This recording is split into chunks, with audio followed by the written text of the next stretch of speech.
In the wild western wastelands of the Great White North, two gay lefty scumbags embark on an endless pursuit for the true meaning of wokeness. This is Woke in the West. Woke in the West. We're getting woke in here. Yes, we're getting sweaty in here is what we're doing. Well, we're trying to prevent the sweat. Yes. Welcome to Woke in the West, episode 5. Yes, episode 5. And we have the fan going on full blast. We have the window wide open because it is the middle of July and climate change is in fact real. So, yep, blistering record-setting heat, record-setting summer, but hey, it's getting later in the day, so it's not as bad as it was, but it's just muggy. Yeah, it's very muggy right now.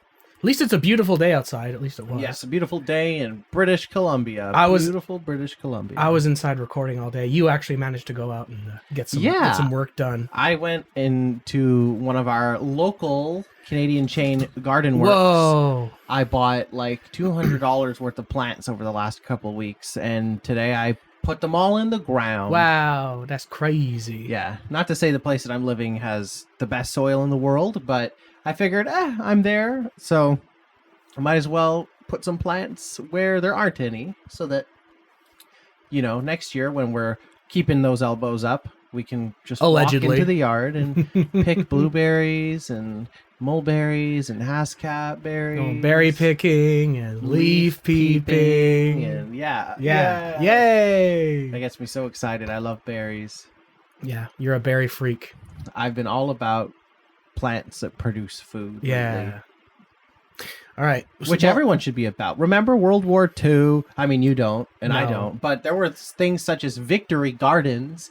And I got to say, I didn't retain a whole lot from, grade 10 social studies. But I sure remember the talk in the poster propaganda about, hey, they're like, some of them are like really silly. It's like, if you waste food, you're helping Hitler. Whoa. And honestly, if you're buying American products right now, you have to ask, who are you helping? Orange Hitler? Orange Hitler. Question mark. Speaking of that, there is a big story breaking this week, which we will, of course, get to eventually. Yes, I mean, the episode will likely have a title somewhat The Epstein-isode or something? The Epstisode. Epstisode? The Epstein crossover episode. Oh my God, no. The Democrats and the Republicans finally crossing over to shake hands on something they can agree on, abusing children. Yay. All right, well, let's get all the Canada First stuff out of the way first. Canada so that we can, first. So we can actually get to the big meat and potato story happening here. Meat and potatoes. Yummy. Well, it's actually been a little bit quiet recently. Of course, there was some big rumblings around the looming tariff deadline. But because Trump is a bad businessman who doesn't know how to negotiate and doesn't take anyone else seriously, that deadline is rapidly approaching with, of his promised 90 deals in 90 days, he accomplished 2. 2? 2. Oh, well, that's one better with the than UK nothing, yeah. and I think one with Thailand. But that's it. Even Carney today has made headlines by saying that a relationship between Canada and the US without tariffs on the table is extremely unlikely. All the headlines from our mainstream media are saying Carney casts doubt, which is a really nice way of just saying, hey, the bad faith loser who we all knew was a bad faith loser who can't be held to his word because he's a bad faith loser, turns out he's a really bad faith loser, and he's not. And he's dumb too. Negotiating, and he doesn't care about your position. He just wants what's best for himself. And as proven by the tens of thousands of contractors that remain unpaid by Trump over the years, it doesn't really matter. He would much prefer to just not pay you and to just take advantage of you regardless. So I'm still really upset that Carney rescinded the digital services tax. Though that was billions of dollars that the government would have taken in, and now they will not. And as many other Canadian political observation sort of channels and podcasts have made aware recently, is that Carney's now trying to make this difference in the budget up by cutting services, or that is the intention. Whoa, a liberal guy cutting stuff? That's unheard of. I've even heard some people say that with what Carney is proposing, in lieu of actually raising taxes on the rich, ending fossil fuel subsidies, instead of doing any of that, he's now like technically ruling to the right of Harper with policies like this. Harper Jesus. slashed the workforce by I think like 10%.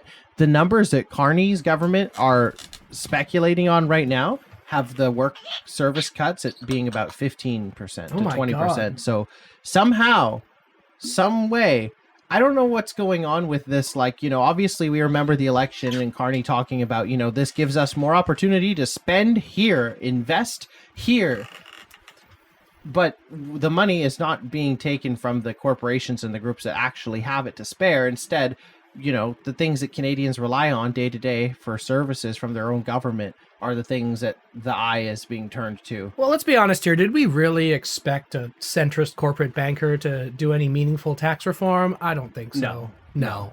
He is supposed to right the ship economically for this country. Just like Bill Clinton said in the 90s, it's the economy, stupid. And if he doesn't, if he, takes away the rights of provinces and territories to veto projects that could be, as he considers, in the national interest, if he takes away their ability to have their say, and in 4 years we don't have the strongest economy in the G7, then we better get some more progressive voices in there, because this is kind of like starting to feel almost like backsliding, and we were just starting to do well, I think. So Carney still got some time, but I'd say the goodwill and the honeymoon period is more or less coming to a screeching halt. Very now. brief honeymoon period. Yeah, he is thrown right into the fire immediately and was not as weatherproof as we had hoped. So, but, Canada is coming ahead in a very different, unique way now. There's a cool Measles. new resurgence in measles. Alberta. Yeah, where's it happening? Alberta, of course. Alberta surpassing the United States entirely on its own. So, Alberta, number one.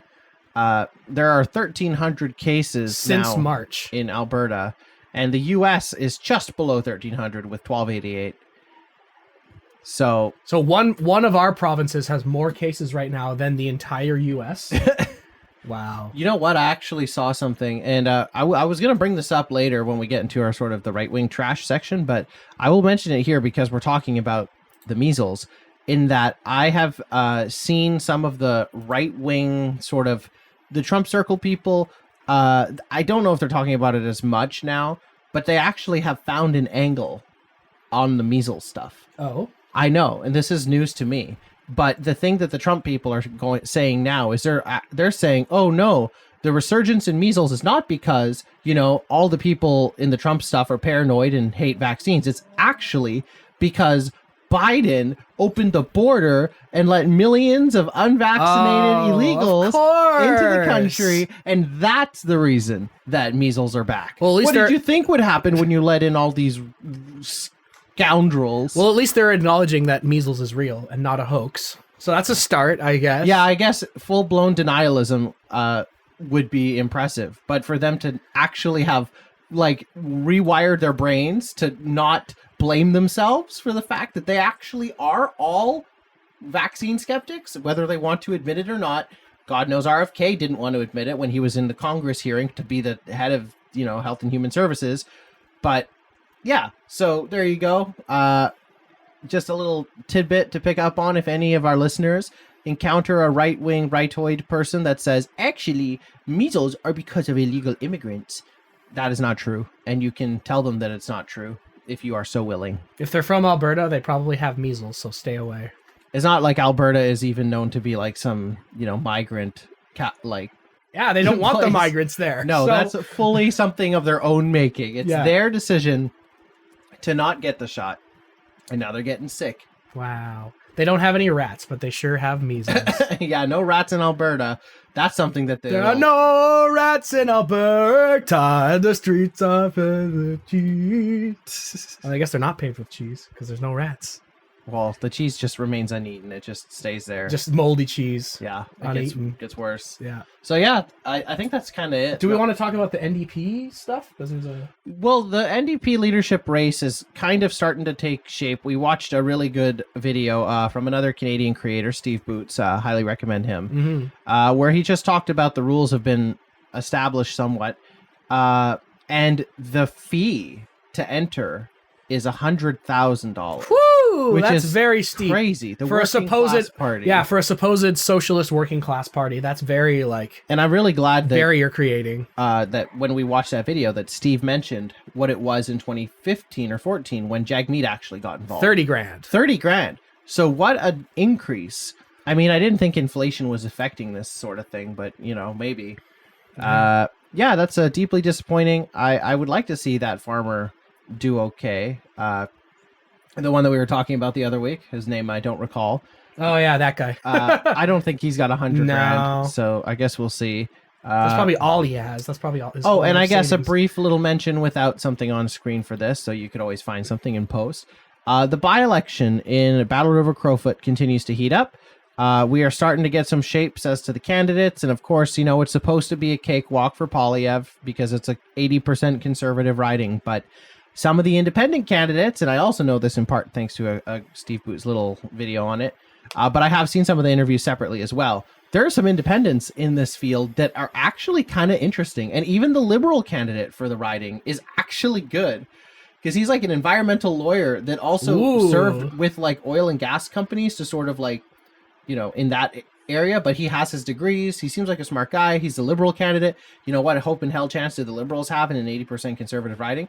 Who knows? But the other candidate that's interesting is there's an independent woman named Bonnie Critchley. And see, I remember her name because she is an interesting character. She was like born and raised in this area. It's a very small community in Alberta. And if Pierre is getting airdropped from Ottawa. Yeah, some fucking city boy coming into the middle of rural Alberta. Literally. Yeah. I have to wonder. Shitty boy. I have to wonder if this race is more open than we'd like to think it is. Because, it is a by-election, first of all. It's not a federal. Everyone in the country doesn't know that this is the day to go and vote. It's only going to be the people that are actually aware of this by-election that are going to vote, right? They typically have much lower turnouts. Mm-hmm. So if Bonnie Critchley or any of the other independent candidates that are actually from there can go knock on doors in this remaining 3 or 4 weeks until the by-election is the date is here, if they can do it, I kind of think that they could pull off another Carlton situation. Oh my God, please, like a Bruce Vanjoy. Lose. He went so door knocking funny. for months and years in advance to the vote. That's the guy who booted Polyev from his own riding. Yeah. So yeah. I think that if a local can get that foothold in Battle River Crowfoot, it might be another upset. And then at that point, I think Polyev would just be cooked. He would just be toast. So, I mean, we can all hope for the best. I believe that the date, it's in August something. I had it written down before, but it will not have happened yet by the time this episode comes out. So just look it up. And we can all, watch it unfold. I mean, I don't know. together. Depending on how long it takes me to edit this episode, it might have already happened. We'll have to see. I don't think it's happened yet. I don't think it's until August. So, the big story. Wait, there's stuff in the rest of the world, I guess? Yeah. I mean, honestly, this is sort of dwarfing the rest of the world. I mean, because not much has changed, per se, in the rest of the world. This is the section for that.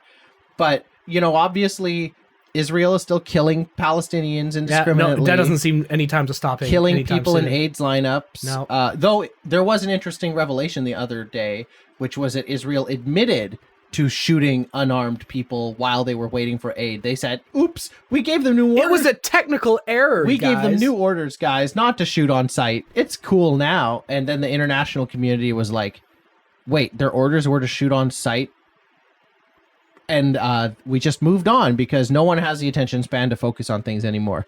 For the rest of the world, we'll get there. Ukraine continues to go on, and we're going to talk about how the U.S. has given some additional aid now to Ukraine through NATO.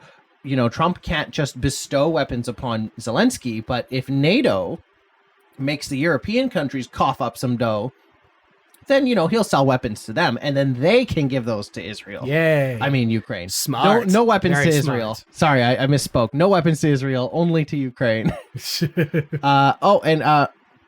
We'll get there. There was some leaked audio as well. The Trump thing I want to mention was from before he was even elected president. There was just a dinner with him and his insiders, and they asked him, what are you going to do with Ukraine? How are you going to handle it? And in this leaked audio that just came out, he's literally like, we're going to bomb the hell out of Moscow. And if China invades Taiwan, we're going to bomb the hell out of Beijing. Bam, Jane. So the fact that this is the posturing he was doing privately to people that would then donate millions to his re-election campaign. And the fact that he is now president and has not done these things. He has not bombed Moscow and he has not bombed Beijing. I wonder if that sort of sends a message internationally that he's weak or that he's a liar. I mean, we all already know it, but it matters in terms of international diplomacy because, you know... If Beijing hears that he's going to bomb Moscow and then he doesn't do it, well, then they start thinking, hey, well, maybe we can invade Taiwan and nothing will happen to us. Maybe they think right? they have carte blanche to do what they want. But all of this, all these global persisting crises that have continued over the duration of this show and even before Woke in the West existed, pale in comparison to the enormous rift that has opened up in the MAGA base. All from the list. What's wrong? The list. Well, no, Where's the list? The Epstein files are on Pam Bondi's desk right now, but also they don't exist, but also they do exist and were written by Obama and Hillary when Epstein died in 2019 and the president was Donald Trump. Everybody got that? Brian Tyler Cohen, another really great left-wing commentator. Definitely worth following. Very American perspective and just good at calling out the He's crap. like a lawyer or something, isn't he? He's like I think legit. so. Yeah. He's not just some bread tuber guy. He's got credentials behind him. So the Epstein files, something that has been in the public discussion for like since a decade now, I'd say. I wanted to say a decade. Since the but first, I don't know if since the anyone- first Trump election, since I would say it started with Pizzagate. That's what really started the attention. I mean, the right has always had their conspiracies that they look to, you know, reality to try and find evidence for, even though that pizza place didn't even have a basement. No. Very famously. The guy just walked in there completely, you know, with like all the artillery. And he's just like, that's right. He held up the pizza. yeah, place, and he's like, didn't he? take me to your basement. Jesus, that's right. Take me to your basement. And they Oh were my like, we God. don't have a basement. And he was like, can I have a pizza then? That reminds me of when that dude named Noid held up the dominoes because he thought The they were Noid mocking held him up with a the Noid. Domino's. Yeah. The Noid held up a... No wonder they don't use him as a Yeah, mascot exactly. anymore. But yeah, I want to get to that Ingram clip because it's quite good as well. Oh yeah. Because literally, as this Epstein stuff started happening, there was a Turning Point USA like event. I think it was on July 11th or the weekend of that. So just a few days ago, we're recording this on the 15th. And at this event, you had all the big right-wing griftoids coming out. Ingram, you know, Charlie Kirk and Steve Bannon and stuff. But it was almost like the speakers, and by that I of course mean, you know, the right-wing elites like Ingram and Kirk and all that stuff. They seemed actually shocked at how unwilling the crowd of right-wing voters were to let this go. And that's what I want to show here. How many of you are satisfied? You can clap. Satisfied with the results of the Epstein investigation. Clap. They start booing and she starts I smiling. told you to clap. You guys aren't listening. I'm not going to grade you on a curve. She's getting a little snippy. So I was going to get to that. How many of you are not satisfied with the results of the investigation? And it's so deafening, she can't even fake a smile. She can't maintain eye contact. She can only shake her sad little white supremacist head and try to move on. So all this started because during the election, the last election, Trump was like, "I'm going to release the Epstein files, maybe." And then Yeah, the he got interview elected, of clips course. that they keep showing, like, I watch all the late night guys too. I know I bring this Yeah. up because, you know, I'm here to condense all the information and share it with you. But yeah, like all the late night guys have been playing the clips where he's on being asked. They're like, "Are you going to declassify the MLK files?" And he's like, "Yeah, of course."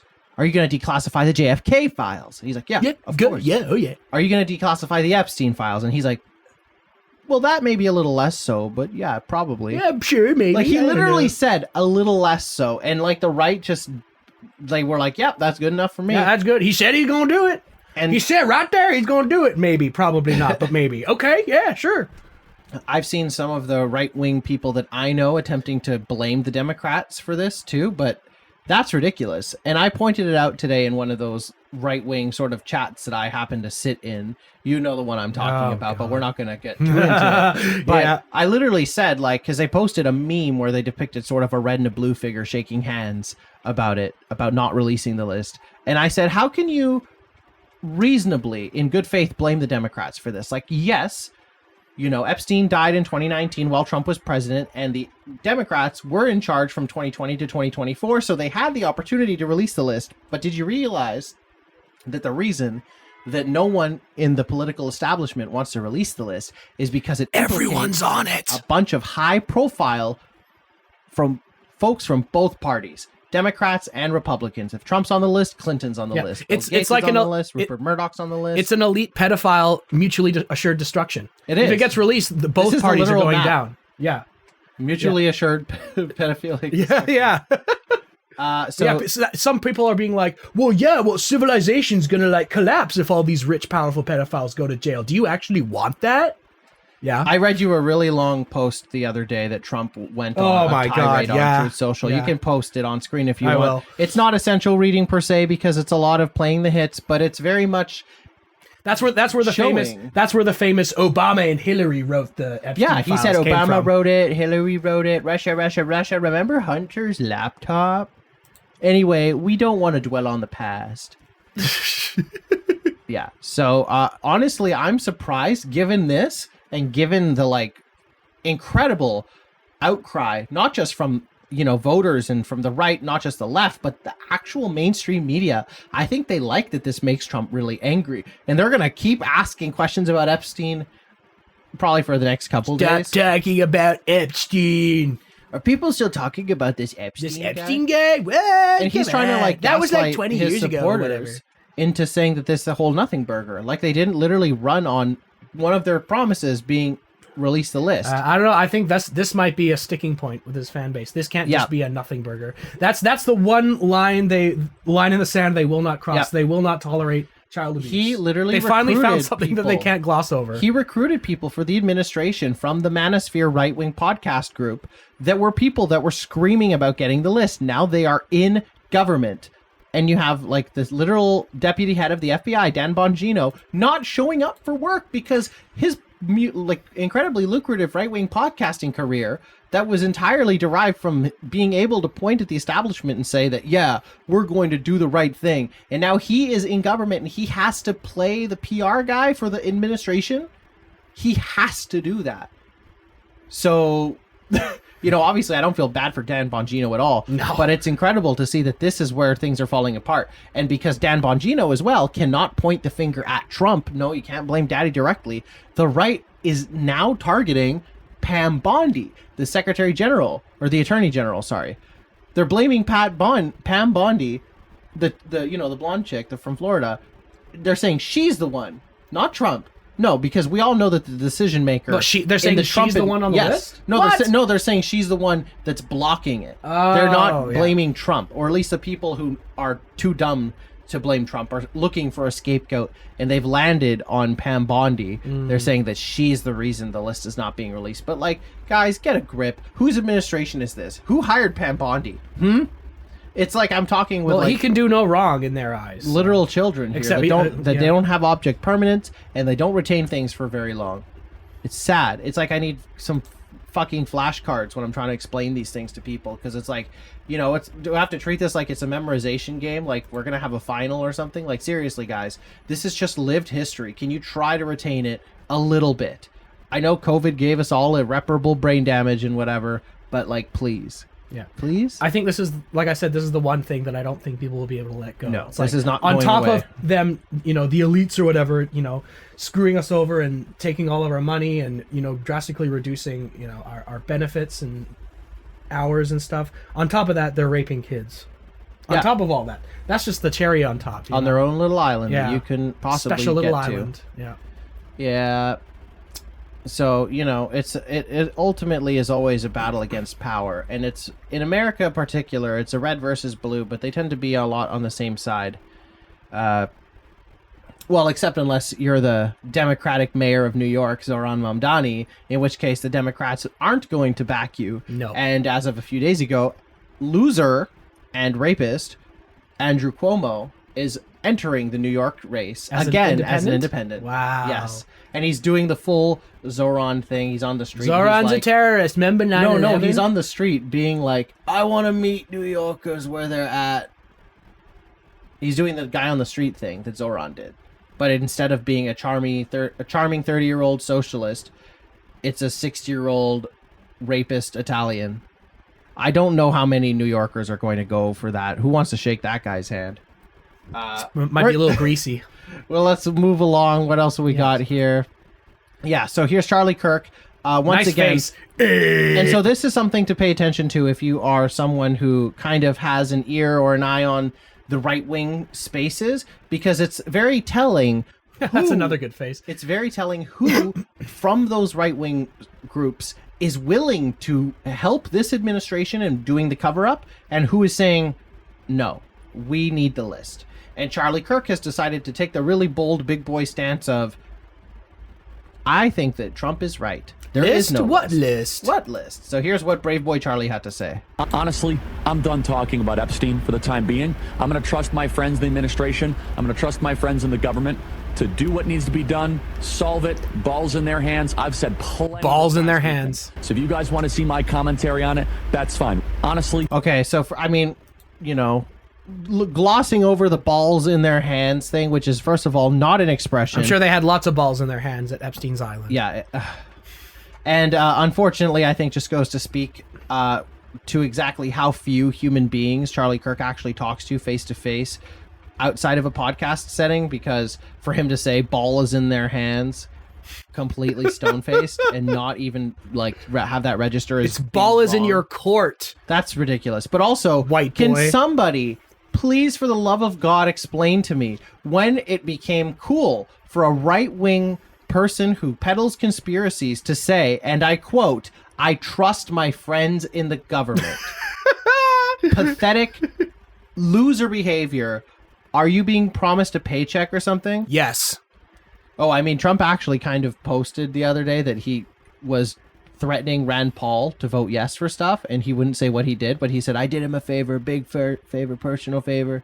So there's clearly a lot of bribing, backroom deals going on right now with this administration. Anything to I mean, it's cover just up. more mask off than usual, I think. I think this always happens. But the problem is that the people were duped for so long to think that it really was a red versus blue game, but it's always been about the people versus power. And now the Trump administration has shown to his base that they are just being treated the same as any Democrat voter, you know? Sure, we can pretend like, oh, we'll cut off funding for Democratic states, California, cut the funding, let the forest burn, who cares? But now that the Trump people have been denied something for their first time, they see what it's like. They are learning who their friends are. And sorry, Charlie, but they don't have friends in government. It very much, this reminds me, is that was a train back there, if you heard similar that. inflection point to the Luigi situation. Like yeah. Like when those thumbnails and videos by what's the loser tiny little guy's name? Ben Shapiro. Ben Shabibo. When his video Let's just say, hypothetically. when they were taking the side of the multi-billionaire healthcare CEOs and saying, hold on guys, American healthcare is actually really great and no one is dying and no one needs coverage because everything's great. When the comments and the reaction was universally against it, and they very quickly shifted and to just not talk about the issue. So will making a decision like this, like what Charlie has done to, glaze the administration because he's too scared to, speak truth to power. He's a little coward and a baby boy, and he doesn't deserve anyone's money or a platform. Let's move on. Yeah, fuck you, Charlie Kirk. Yeah, fuck Charlie Kirk. All right, it's time for some Texas flood. Yes. Well, it's flooding down in Texas. Did you hear that Texas flooded? Again, Texas has been susceptible to a numerous, ever increasing supply of once-in-a-lifetime weather events. I remember when Texas froze a few years ago. I was just thinking about that when Texas had like a big blizzard. And much like when Texas had its freeze over a couple years ago, when Texas flooded this time, Ted Cruz, their senator, was also not in the country. He was in Greece, And it took him a few days to fly back. But besides that, of course, they had known for some time that this city in Texas, I think it's called Hunt, Texas, and there's a couple other areas in the counties and such. They'd known for a while that they were at risk for flooding. They are literally on a floodplain. Lower South Texas is a flood-prone area. And they had voted a decade ago to install, alarms to, it should a flood alert system. Special alert system. Get my words in the correct order there. They literally already voted to have this thing. Then Biden, in part of his infrastructure bill, allocated money to these sorts of things. But it ultimately didn't get spent because Texas just didn't want to spend money given to them by a Democrat administration. They didn't like the fact that it was coming from Biden. Exactly. So the money went unused. The system to alert the life-saving flood emergency alert systems are woke. Did not get implemented because they simply hated Democrats too much. So when they're talking about who's to blame for this, like, yes, of course we can blame Trump because he actively fired people at NOAA and whether, staffers and stuff that did. And there were early warnings sent out, not as many as there could have been, and maybe they weren't as effective as they could have been. But the point is, they're not going to look into how things can be done better because they're not interested in improving any of these things. They're just looking for someone to blame. Yes. And unfortunately, these Texas people that are experiencing this, I don't know if this is going to be a wake-up call for them. No, it won't. The people who survive are just going to be like, I'm still not 100% sold on this whole flood alert system. Look at me. I made it. I'm all right. Yeah. You really just have to hope that the people that are impacted are curious enough to wonder why weren't there more precautions, safety measures in place to lessen the damage, to lessen the amount of lives lost. Because make no mistake, hundreds of lives have been lost and they are still searching for people. In fact, the biggest, saddest story out of this came as a result of, or at least one of the camps being Camp Mystic. We'll go into it because we have an article up right now, but there were actually a number of children's summer camps along that floodplain because it's a very popular river there to set up these camps. And Camp Mystic is the one that made the most headlines because the founder died, counselors died, several dozen children died, and this is a Christian girls camp in Texas. 27 campers killed. Wow. Yep, Richard Eastland, 70, was among those killed by the powerful floodwaters on 4th of July. It's all on the Guadalupe River. I'm sure that some of you have seen the footage that has been posted online. The water rose incredibly fast, historically fast, even in some places. So it says here that the guy who ran the park, Eastland, received an emergency message on his phone at 1:14 a.m., but didn't start evacuating until an hour and 15 minutes later at 2:30 a.m., which was already too late. It's these quick decision-making skills that prove that men should always be in charge of government because women would just be too emotional. They would take way too long. It's that we really need men to snap into action an hour and 15 minutes after being told that their lives are in danger. We really need those people in charge. The Guardian said staff and campers were made to hand in their phones for the duration of their stay. So none of them had received news of the flood warning. Jesus Christ. Oh my God. Wow. Yeah, that sucks. You spent some time after If only there was some sort of a loud alarm that could have played so that they could hear that the flood was coming. Yeah, some kind of... I know that you haven't gotten out much, but I have been to America and I've been to tornado places and they have those alarms. I've heard them. They're just use the same alarms for the flooding. I don't. Yeah. Yeah. It really doesn't make any sense to me, except they just hate Democrats and they hate doing anything proactive. We only can be reactive. It's expensive to be proactive. According to Carr, Eastland spent some time after receiving the alert conferring with family members about what course of action to take. Whoa, what do I do? What am I going to do? I don't know, guys. I'm so scared. I don't know. Who am I? Guys, there's a flood. I just got a beep on my phone that says there's a flood coming. I've been praying for the last hour, but I don't know what I should do. Should we move or should we just stay here and try to outswim it? In Noah's Ark, all the humans famously survived the flood. Yeah, exactly. I mean, it's a Christian camp. How are they not afraid of a flood? Yeah, exactly. That's a good point, actually. Was there something like, I don't know, in the like Texas genealogy where everyone there just gave up their ability to like have self-preservation instincts? Like they gave that up so that they could. Yeah, I thought this was supposed to be the rough and tumble, rugged individualist state. You'd think there'd be more like survivalist people that are like, I know exactly what to do in this situation. I got my own emergency alert system that I built out of twigs. Dude's been running a camp for 50 years and didn't have an evacuation plan. Like, come on. Wow.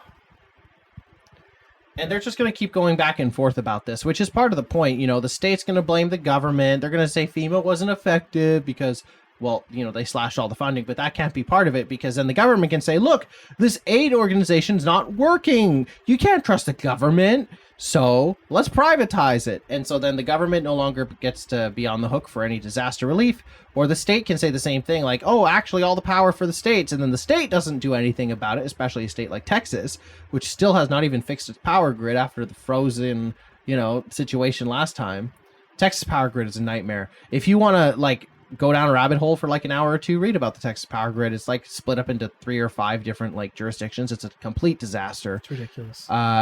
I just want to say real quick here, Eastland was killed while trying to evacuate a group of young girls in his truck. Oh, that's sad. I mean, I don't know. Maybe you should have like started evacuating people an hour early. Maybe that would have helped. I don't know. Yeah.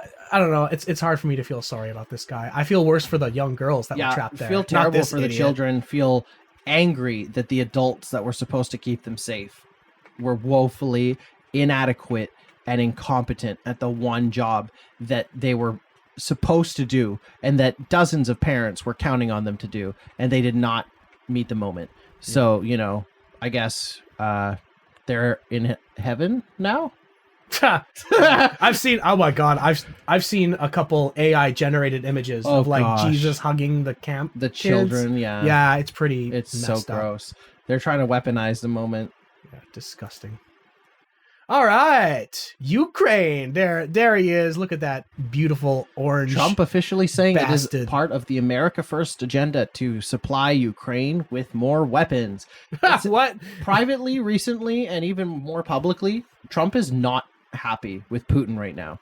And I think it's because what Trump likes the most, or what he considers the most valuable in a person in terms of like a partnership, it's just someone that'll do what he says and that is predictable. And if Putin talks to Trump, and we have established that Trump and Putin have a relationship, if they're talking and Putin says, oh, I'm not going to do this, and then he does it, Trump is fucking furious because he needs to be the guy with the last word. It needs to be his calls. I need to know everything that's going on all the time. And so as a result, he is kind of turning heel on his buddy Putin in an unusually big way. He was reportedly on a call with Zelensky, I think yesterday, asking, hey, can you strike Moscow? Can you strike St. Petersburg? And you know what Zelensky said? Very smartly, allegedly. Zelensky said, we can if you give us the weapons. Which is exactly the kind of thing that Trump wants to hear, because Trump wants to feel like the guy pushing the button. He wants to be the guy supplying the weapons to help someone win. He is always wanting to back the winner. And if Russia was, you know, dominating and taking land, like, you know, such big swaths of land like they wanted to, I'm sure he would have just sided with Russia. But because Putin is pissing him off personally, and, you know, you don't back a loser, Trump is now kind of like, well, maybe helping Ukraine could be to our asset, which, you know, it's not as if there was a treaty signed in the 90s that explicitly said helping Ukraine is in the American best interest. But hey, what do I know? I wasn't alive then. What's that? You know, I might have been alive during that. I think it was signed in 93. Okay, so no. I just missed it. Yeah. I may be old, but I'm not that old. I had to explain this to an American one time. I said, you know that there was already a treaty established in the 90s that said protecting Ukrainian sovereignty is in the best interest of not just America, but Europe and the West more generally. Ukraine gave up their nukes for this treaty. And wow, I didn't know that. Crap since. So, you know, at least they're getting some weapons now. I really hope this war tide starts to turn. Ukraine has suffered some losses recently, But hey, give them those weapons and let them strike Moscow. Yeah, Let's come on, go. Trump. Accidentally based Trump. It's my Accidentally favorite based. kind of Trump. Accidentally based. Okay, I guess we're kind of in by our... the dichotomy. This administration is deeply unserious. The literal White House Twitter the account White House Twitter account posted this shit. a picture of, I think it's the senator from California, Jimmy Gomez. Or no, he's a House member, Representative Jimmy Gomez. This is AI. Right? Yeah, it's an AI image of sitting House member Jimmy Gomez, a Democrat from California, who was trying to get the administration to provide provide amnesty for refugees and immigrants and stuff. Smart word. Just some sort of, leniency from the government at all. And the White House just points and laughs at the desperate attempt for someone to show human compassion to fellow human beings. That ain't produce, Holmes. That's product. This is the White House tweeting this. Yeah, the White House called Holmes. They called Jimmy Gomez Holmes with an L. That ain't product. Christ. This whole photo is an L. Yeah, it's so gross. It's so unserious. I think this one doesn't have the attention they were hoping for either. It's got 13 million views, but only 43,000 likes, which is kind of a ratio. It's not as though the people are on their side as much, I think, with this one. Because it's kind of uncanny seeing them like literally attack a sitting House member directly by posting a photoshopped or AI'd photo of them on the official White House Twitter account. Like, is this going to be... There's a fucking watermark up here. Yeah, they put a watermark. White House watermark. Is this going to be what the Trump presidential library is comprised of? Just a bunch of horrendous memes on the internet? Yeah. Yeah, I think so. Jesus Christ. Put this one right next to the Spy Kids meme from a couple weeks ago. Oh man, someone's a dank shit poster in the Trump administration. Well, half the people working in this administration are like younger than 9/11. Didn't you see the Doge people? Yeah. Jesus Christ. Yeah. Welcome to 2025. I want to read this one. This was just a tweet that I liked, and I sent it in our little media chat. And I just like it when people can be articulate with words, so allow me.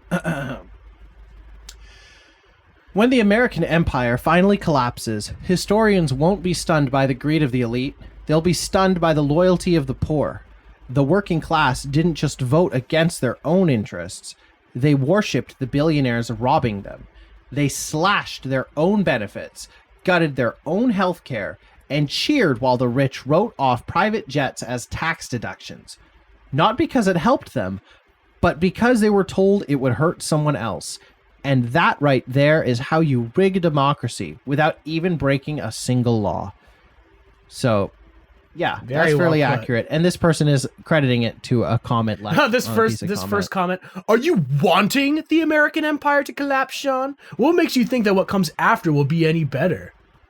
Not sure how you came to the conclusion that I want America to fall. Please explain how you came to this conclusion. And for the record, no, I absolutely do not want America to fall. And I'm terrified. I do as well. So, me too as well.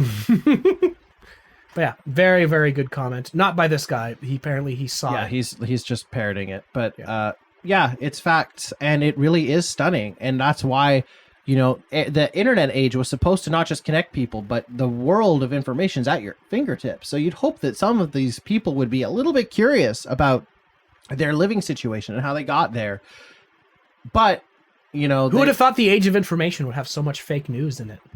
Yeah, who knew that you can make so much money from lying? Yeah. Oh yeah, this is the real Henry Winkler. Yeah, real Henry Winkler himself came back to didn't Twitter. We wipe out the measles? Yeah, come on. This is actually the post I was talking about earlier. This Henry Winkler post where he came back to the hell site that is Twitter/X to ask, did we not wipe out the measles a while ago? ... This is where all the right-wing lunatics are saying, actually, these comments, it's the immigrants. Dude. Well, there was this teeny-weeny little flood of millions upon millions of illegals from all across the globe who were allowed to walk right across our borders unchecked. Imagine being forced to wear a mask and take experimental jabs and then being okay with allowing this. I could feel my brain cells dying. We literally have a working measles vaccine, though. And Harry Wrinkle just says, what do we do as a country now that it's here again? Yeah. Well, clearly we blame the immigrants. That's what we do now. Another dumb bitch right here. Stacy is right. Yeah, sure. At political Stacy. You did. Then you radical fucking Democrats flooded the border with millions of people who are not inoculated against the measles. You mean vaccinated?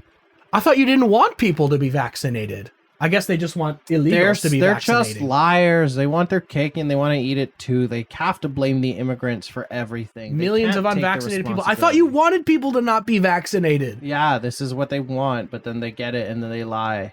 Because unvaccinated. What they want isn't actually okay, this good. is really fucking bothering me. This unvaccinated thing, like, because that literally for like They're 3 lying. years straight, they were telling us, don't be vaccinated, don't take the vaccine. It's better if you're not vaccinated. And now it's like, oh, these disgusting illegals crossing the border without any vaccines. Another thing to mention, just in the context of looking at this Henry Winkler post on X, is that people who are paying for Twitter, with the blue check marks beside them, God, they all have blue check marks. Yeah, exactly. I didn't even fucking notice that. Well, not the first idiot, but a lot of them do. And it's because they get money, they get paid through the interaction and engagement that they get. So if they make you mad, you're more likely to, comment and stuff. Like, look at that one. It's got 300 replies.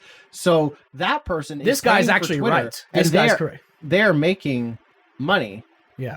Oh, yeah, that person's actually critical. Yeah, so that's, I guess. He said we did, but then the internet convinced people that this is one of the few good comments. Yeah, so this guy is actually smart in a sea of stupidity and retardation here. Absolute belly of the bottom of society, I guess. The absolute bottom of the barrel. So everyone here is just like, so illegals. Third world, immigrants, unvaccinated, which is a bad thing all of a sudden now, I guess. Oh, fuck. I'm getting angry just looking at this. I can't, I gotta stop.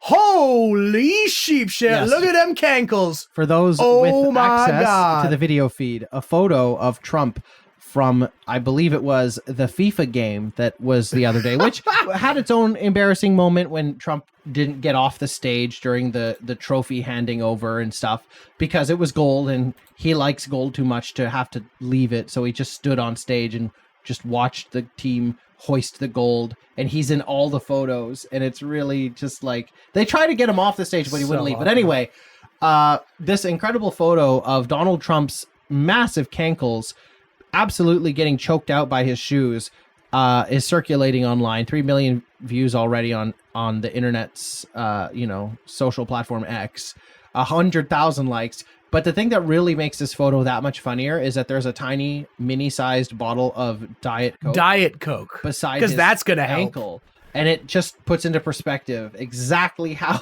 massively thick his ankles are. Damn, girl. Internet, can we get a fact check? Swollen as hell ankles, a sign of good health, right? Yes. Hey, RFK just said. Hey, Grok, is swollen ankles a sign of good health? RFK said yes, and Grok yes, said yes. It actually is a sign of health. Hey guys, it's editor Eric here. Literally the day after we recorded this episode, it was officially announced that Donald Trump was diagnosed with, what the fuck was it called? Chronic venous insufficiency. So yeah, that's the reason why his ankles were so swollen to hell. Literally the day after we recorded this. What are the frickin' odds, eh? But yeah, it goes to show, this guy won't even release his full height and weight to the public. So for him to officially announce a diagnosis like this, it just kind of reeks of desperation. Like, wow, the Epstein list must really be that bad, huh? That you need this kind of false flag. Anyway, back to the episode. Oh yeah, I didn't mention it either. Grok is the AI that Twitter uses, and a few days ago he started calling himself Mecha Hitler. So that's just a little sidebar.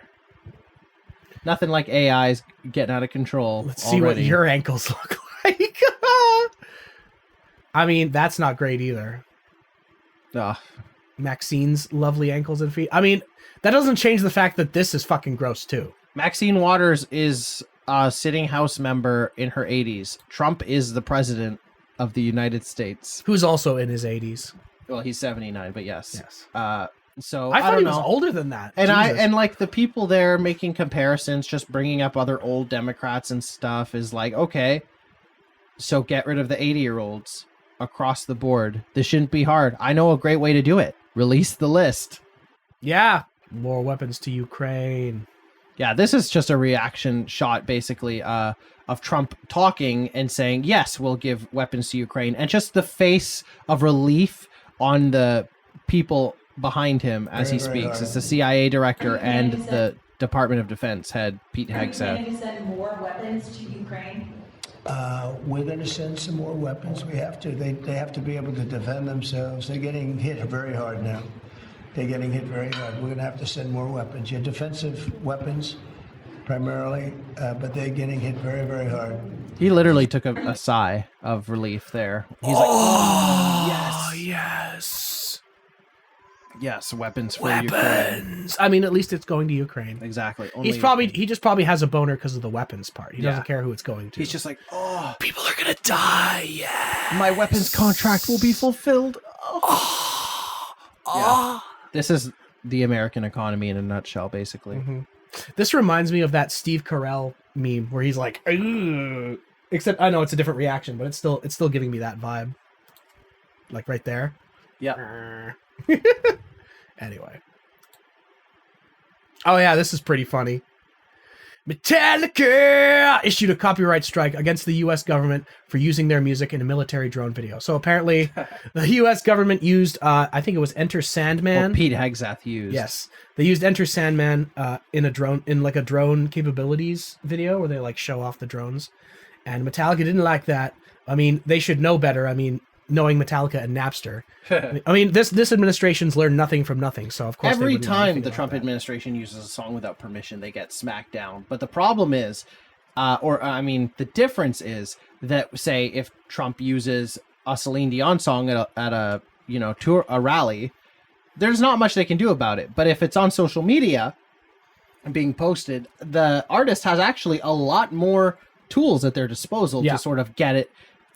Either get paid or get the content taken down, and so Metallica probably just took the whole video down, and yeah. I've also heard rumors that the U.S. government also used Enter Sandman as like a torture device. They would like lock people in rooms and like blast Enter Sandman for like hours and hours on end at max volume to torture people. I mean, I don't know how true that is, but I think that's just working at a Hot Topic. Yeah. I also really like how they didn't use a photo of any member of Metallica. They used a photo of the kid from Stranger Things as he plays Master of Puppets. Oh, yeah. He's not even playing Enter Sandman. He's playing Master of Puppets. Song. Yeah. It's not even a guy from Metallica. This is just some kid from a TV show. That's so funny. Yeah, this administration is embarrassing, but this post is not by the administration. This is just one of those pop culture Twitter accounts, Stixerdo, with the scoop about the U.S. government's Let's go get that Pope. Embarrassing online slip up. This is just a silly Trump clip where he probably thinks he invented the word skedaddle. No, this was not only the pilots. I mean, those machines flew for 37 straight hours. They didn't stop. They went skedaddle. You know the word skedaddle? It means skedaddle. They dropped the bombs and somebody said skedaddle. Let's get the hell out of here. And every bomb hit it. No, this was... You know the word skedaddle? It means skedaddle. It sure does. Thanks, Trump. You know what this word means? It means the word. Give him the Nobel Prize. Haven't you heard? Skedaddle's the word. Give him the Nobel Prize in words. All right, so this is from the new Superman movie, which we have not seen yet, so spoilers, I guess. Yeah. But apparently it's got some interesting political subtext. Yes. Apparently, no spoilers, there in the Superman movie is a nation that is an ally of America that has lots of weapons that is attempting to invade and annex a neighboring nation for their land, and in so doing commit war crimes and ethnic cleansing to get these people off this land that this rich, highly militarized country that is an American ally would like to have. And Superman gets involved and stops the war. And I mean, how thinly veiled is this metaphor? That really? sounds kind of familiar. Very interesting. Yeah, when I heard about this, I gotta say my interest in seeing the Superman movie shot way up. Yeah, now I really want to see it. Yeah, now definitely we're gonna have to make some time. You're to see more it. than likely going to get a Superman movie review in the next episode. Yes, most definitely. Yeah, so go see Superman, super woke, as Fox News called him. He'll fight for truth, justice, and your pronouns, as Jesse Waters said. Did they actually say that? He did say Wow. that. Edit a clip. Yeah. So just another quick. It's a bit of a update. meme update. We're kind of in like almost a meme section here. Yeah, this is the right wing trash section. Yeah, memes. Hawk Tua girl sells her account. Yep, she got her bag and got out. She rug pulled the crypto bros, sold her $400 million or 400,000 follower account online to some Pepe boy, and that's it. She's gone. Haley Welch got her bag and gone. Yeah, who knows where she is now? I remember hawk-toing in heaven. Yeah, I remember people were like speculating that she might have like unalived herself or something. I don't know. I hope the Bitcoin scheme was worth it. I hope you ripped off. Oh, she's a lot of super crypto rich bros. now. Yeah, Oh yeah. I bet she's very rich. I don't think we'll ever see her again. I think that, and you can put a pin on this. Get back to me.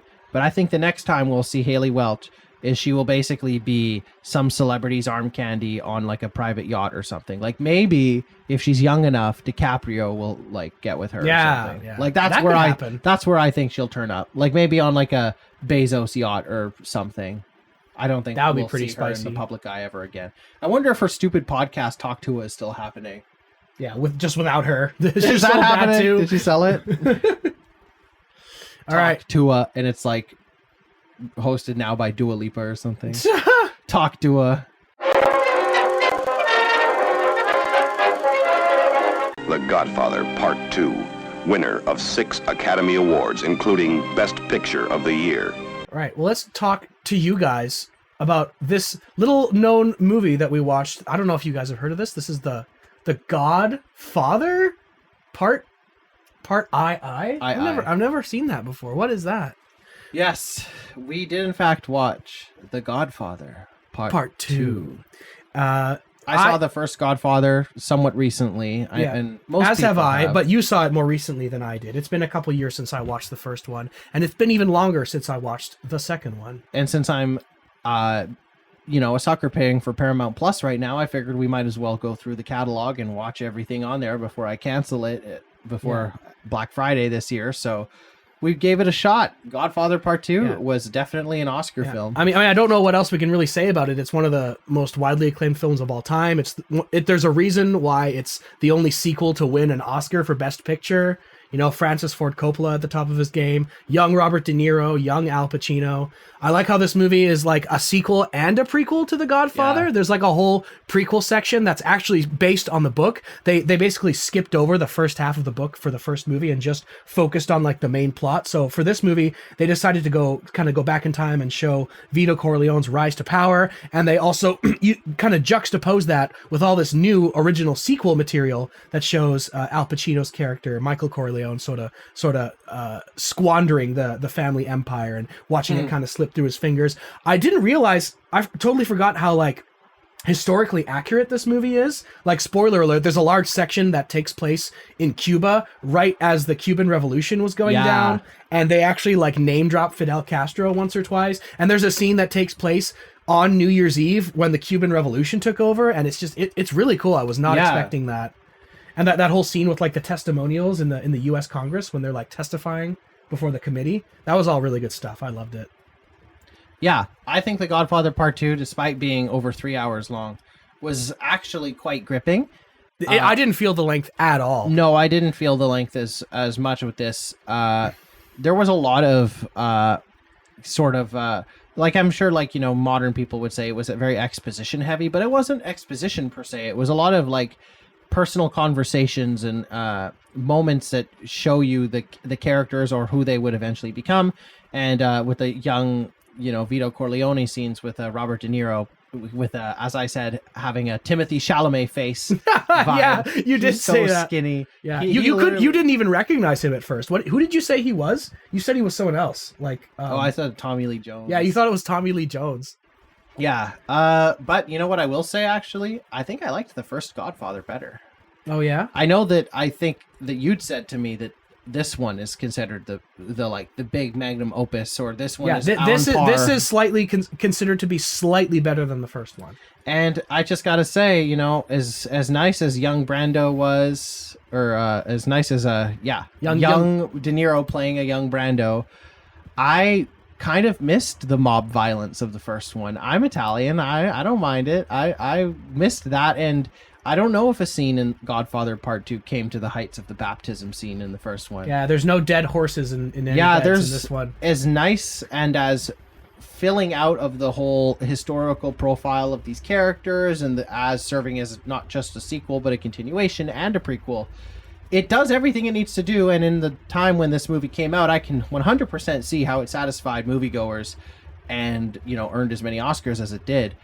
But if you have to choose one of these films to watch, I would probably choose Godfather 1. Yeah, also the fact that, like, it kind of doesn't make as much sense if you haven't seen the first Godfather. Yeah. Because, like I said before, it is a sequel and a prequel. So it kind of requires that you watch the first movie a little bit. Otherwise, you'll be a little lost. But it is a good movie on its own as well. Yes, it is a good movie on its own. I would give Godfather Part 2... I'll give it an 8. I was thinking 8 or 9, because I would probably give the first one a 9 or a 10, or a 9.5. Yeah. Yeah. All right, let's go on to Godfather Part 3. Sofia Coppola. Let's go. Yeah, that's the next film for us. Yeah, well, since we only had one movie this week to talk about, Nash thought it was a good idea to kind of plug some other left-leaning channels and stuff that we sort of like to watch and like to talk about. So I'll give you a chance to go first here. Yeah. Well, I mentioned Steve Boots already in this program. Brian Tyler Cohen. Yes. But for Canadian perspective, I will say, like, Steve Boots is Canadian, Brian Tyler Cohen is an American perspective. The channel I want to mention, at least here as a little bit of a plug just for them, if you want to get a little bit more sort of political analysis content, but it isn't so week by week story driven, but more like, say, a John Oliver segment where they sort of look at a systemic issue and do like a whole thing, deep dive into it. I'd recommend the YouTube channel and podcast Some More News, or Even More News. They tend to do segments like an hour long every couple weeks on various things. Lately, they've been doing a lot of focus on debunking and explaining the lies that are being spread in right-wing spaces. So that can be just a good learning tool so that you know how to approach these things if you hear them. But also, one of my favorite videos from Some More News was where they talked about how essentially most of the problems that we have today are a result of policies implemented by the Reagan administration in the 80s and the wave of 80s conservatism that resulted in Thatcher and Mulroney. So just stuff like that, where it not just, you know, explains and gets to the heart of the issues that continue to plague us today, but actually tells us the historical context, how we got here, you know, because we didn't just fall out of a coconut tree, as someone said. I don't remember who said that. Probably. So yeah, that's my plug. I like Steve Boots for some Canadian insight, and I like Even More News as a bit more. They're a bit satirical as well. It's a comedy show. You know, it's not just full politics. That's a lot for anyone to handle, an hour full politics. It's like John Oliver, like I said, just a little bit more dystopian and self-deprecating. Yeah, it's a funny show. Give it a watch. That's what I would say. Even More News is my recommendation if you need more content. I would personally recommend one of my favorite YouTubers, TJ Kirk, the amazing atheist. He's one of the OG YouTubers. He's been doing it pretty much since the platform started, and he makes video essays on a wide variety of topics. But one of my favorite topics that he talks about is whenever he shits on the right in America and talks about how evil they are. And he has a podcast. He used to have a podcast called Drunken Peasants, which was a very popular podcast back in the 2010s. I'm sure some of you might have heard of it. He has a new podcast now called Deep Fat Fried with his brother Scotty and their friend Paul Zigo. I would say that the show is not as good as it used to be because Paul has become a bit too much of a doomer for my taste. But they do talk a lot about like the American politics and stuff, and from like a humorous perspective, of course. You have to. Yeah. And I would totally recommend like looking up some old clips of Deep Fat Fried and Drunken Peasants, because it's a really fun time. I think the doomer thing is kind of going around. I think that could probably be used to describe Even More News too. The host, Cody, he called it Cody's Shody. but also he's very much like, hey, America sucks. We're evil. Might as well talk about it. So it's sort of like, you can either just, play the music on the Titanic, or you can Billy Zane it. And another really good podcast that I listen to that has like a left-leaning bent is Behind the Bastards.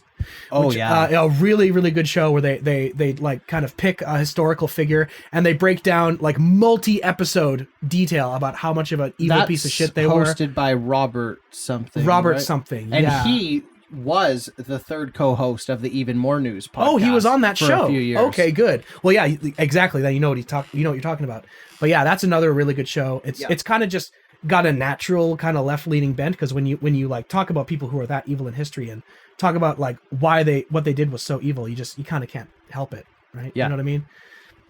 But yeah, Behind the Bastards and Deep Fat Fried are my recommendations. Thank you, Eric. Yay! Thank you for giving these lovely people some more wonderful content to consume. Yeah. Consume and be distracted by. Yes. Consume product and be excited for next product. Maybe be awakened by this consumption. Yes. All right. This has been Woke in the West. Eyes. Open up your eyes. No one will know what that means. It's okay. I'll put a clip so people know.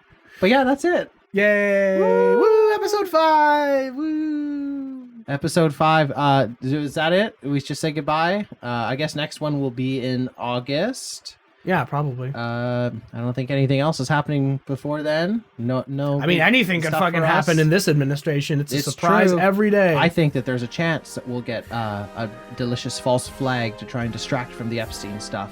But we'll see. They didn't do it for Israel, so I don't know. We'll see. We'll see. But yeah, goodbye.